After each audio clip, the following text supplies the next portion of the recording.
হিন্দু ধর্মের উৎসব রামনবমীতে মুসলিম সম্প্রদায়ের মিশেলের সাক্ষী মালদা।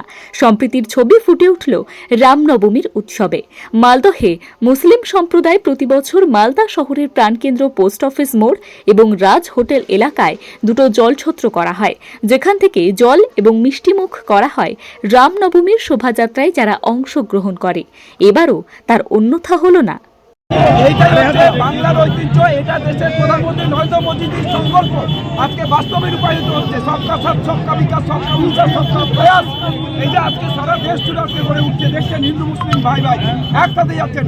আর তৃণমূল কংগ্রেস এখানে কিছু মানুষের তারা এখানে জেহাদি তৈরি করবার চেষ্টা করছে, আদুর্ঘর তৈরি করছে পশ্চিমবাংলায়। এটা পশ্চিমবাংলার মানুষ হিন্দু মুসলিম সবাই মিলে এই তৃণমূল কংগ্রেসের সমস্ত রকমের তার চক্রান্তকে ব্যর্থ করবে। আজকে এই রামনবমী উৎসবে দেখছেন সবাই রাস্তায় নেমেছেন, পায়ে পা মিলাচ্ছেন, একসাথে তারা হাঁটছেন। এইটাই হচ্ছে আমাদের এই যে ঐতিহ্য। আমরা বাংলার মানুষ, পশ্চিমবাংলার মানুষ, আমরা দেশের মানুষ, আমরা ভারতীয়। এটাই আজকে হচ্ছে প্রমাণ করছে এটা বাংলার গর্ব, আমাদের ভারতের গর্ব। আমরা একসাথে গোটা দেশের কাছে, ভারতবর্ষের প্রত্যেকটা কোনায় কোনায় আমরা এই যে আজকের যে পরিবেশ, এটাকে আমরা bureau report, timeless depiction news.